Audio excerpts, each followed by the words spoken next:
अपने पसंदीदा शायर की वीडियो सबसे पहले पाने के लिए एना मुशायरा आज ही सब्सक्राइब कीजिए और बेल आइकन दबाना ना भूलें। शुक्रिया।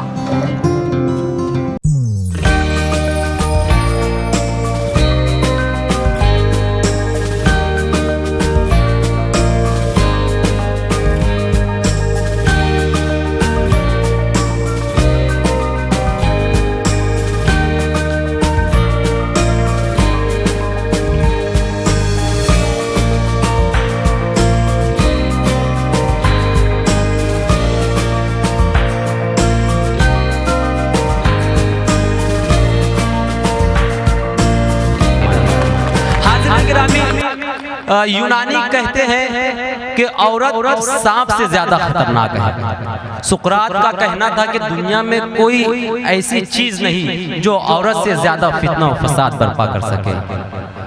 बुना वेटुकर का कहना कि औरत उस बिच्छू की मान्यता है जो हमेशा डंक मारने पर तुला रहता है। रोमन कैथोलिक फिरके की तालीम के हवाले से कहते हैं कि औरत गिरजा घर में नहीं जा सकती और ना ही कुरान मुकद्दस को हाथ लगा सकती है। ईसाइयों की सबसे बड़ी हुकूमत रूमतुल कुबरा में औरतों की हालत लौंडियों से बदतर थी, उनसे जानवरों की तरह काम लिया जाता था। यूरोप की सबसे बहादुर खातून जॉन ऑफ आर्क को सिर्फ इसलिए मार दिया गया था कि वो अपनी बहादुरी के बलबूते पर कुछ करना चाहती थी।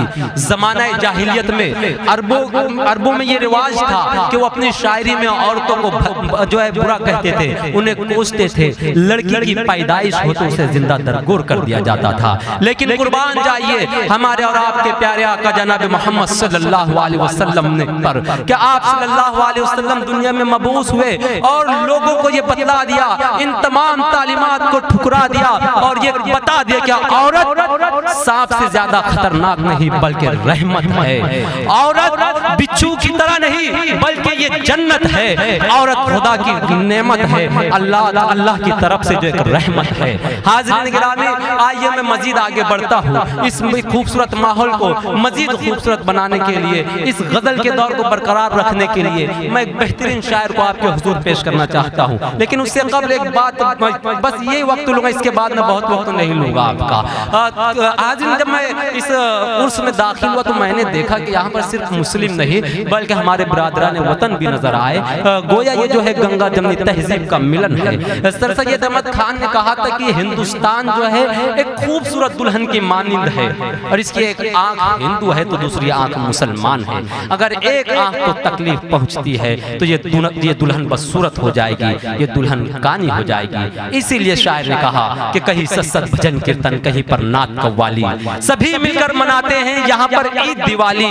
हर एक सूबे में अपना एक अलग पकवान बनता है, सजा दो एक थाली में तो हिंदुस्तान बनता है। हाज़िरीन, आइए मैं सरजमीन नेपाल से तशरीफ लाने वाले उस शायर को आवाज देना चाहता हूँ। गजल के उस नौजवान शायर से आपकी मुलाकात करवाना चाहता हूँ। इन चार मिसरों के साथ साहिल कपिल वस्तवी से गुजारिश करना चाहूंगा कि रूह से इश्क किया और बदन छोड़ दिया, मैंने इंसान का आबाई वतन छोड़ दिया। रूह से इश्क किया और बदन छोड़ दिया, मैंने इंसान का आबाई वतन छोड़ दिया। उसने यूं छोड़ दी पायल के बहुत भारी है और पायल ने भी इस दुख में छनन छोड़ दिया। आइए गजल का खूबसूरत लहजा जनाब साहिल कपिल वस्तवी। अस्सलामु अलैकुम। मुशायरा कमेटी के तमाम मेंबरान को मुबारकबाद पेश करता हूँ और गज़ल का मतला यहाँ से पेश करता हूँ। नौजवान खास तौर से शरीफ हों। उनको हाल दिल मेरा बाखुदा नहीं मालूम, उनको हाल दिल मेरा बाखुदा नहीं मालूम, उनको हाल दिल मेरा बाखुदा नहीं मालूम और मुझको भी उनका माजरा नहीं मालूम। उनको हाल दिल मेरा बाखुदा नहीं मालूम।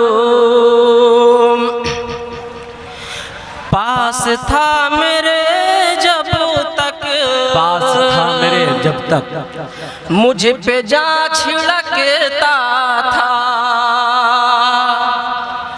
पास था मेरे जब तक मुझ पे जा छिड़कता था, दूर मुझसे जाने पर क्या हुआ नहीं मालूम। क्या बात है, आहा, क्या बात है, वाह वाह वाह वाह वाह। उनको हाल दिल मेरा खुदा नहीं मालूम, बाखुदा नहीं मालूम। और इस शेर पर खास तौर से नौजवान शरीफ को, जी भाई, मैंने उनसे जब पूछा मुझसे प्यार करते हो, मैंने उनसे जब पूछा मुझसे प्यार करते हो, पहले मुस्कुराए फिर कह दिया नहीं मालूम। क्या बात है, क्या बात है, क्या पहले मुस्कुराए फिर कह दिया नहीं मालूम।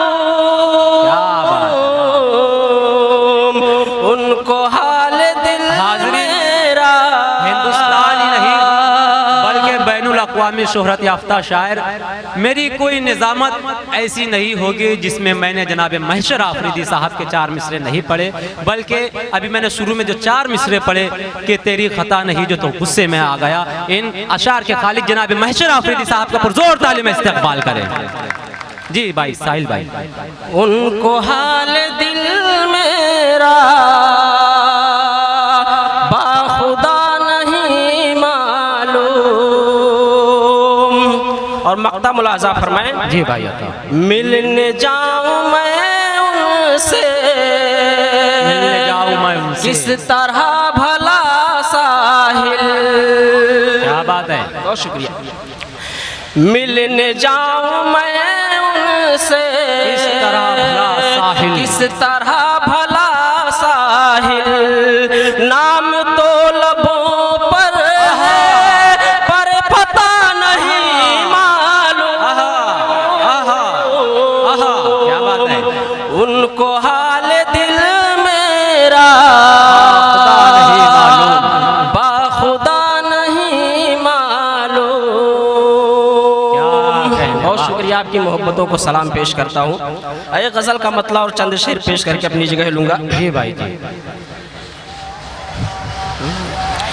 इश्क है जुर्म तो फिर उसकी सजा दे मुझको, इश्क है जुर्म तो फिर उसकी सजा दे मुझको, इश्क है जुर्म तो फिर उसकी सजा दे मुझको,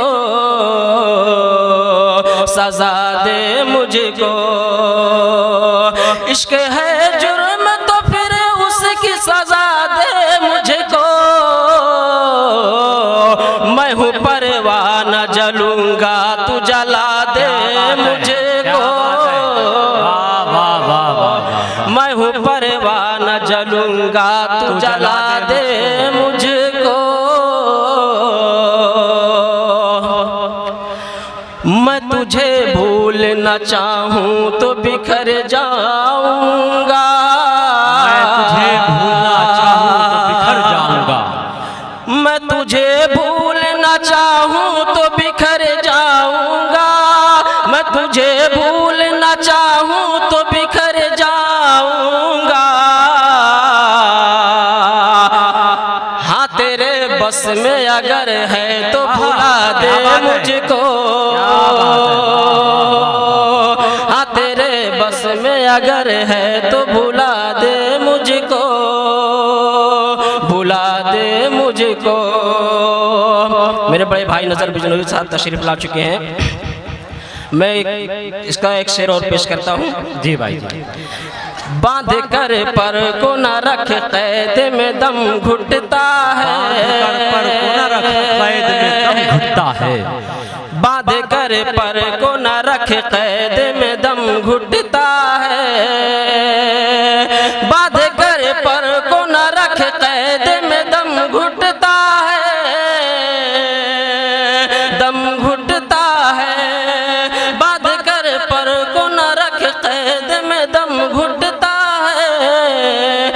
परिंदा हूँ हवाओं में, उड़ा दे मुझको, उड़ा दे मुझको। और हरफ आखिर एक मतलब 2 शेर, उसके बाद जहमत तमाम। जी जी भाई आता हूँ। न जाने क्यों अजब सी जिंदगी महसूस होती है, न जाने क्यों अजब सी जिंदगी महसूस होती है। अशाद भाई। न जाने क्यों अजब सी जिंदगी महसूस होती है, खिरत में भी मुझे अब बेखुदी महसूस होती है। न जाने क्यों अजब सी जिंदगी महसूस होती है। कोई महफिल हो तन्हाई हो या हो ख्वाब का आलम, कोई महफिल हो, कोई महफिल हो तन्हाई हो या हो ख्वाब का आलम, मुझे अब हर जगह तेरी कमी महसूस होती है। न जाने क्यों अजब सी जिंदगी महसूस होती है। और अब सिर्फ आखिरी शेर पेश करता हूँ। मुझे डर है मेरे घर की कहीं बरकत न उठ जाए,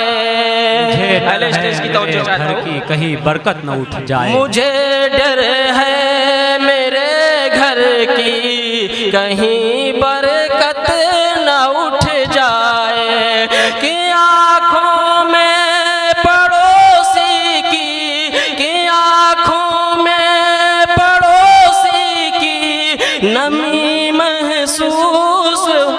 क्या बात, बहुत मुबारकबाद साहिल कपिल वस्तवी।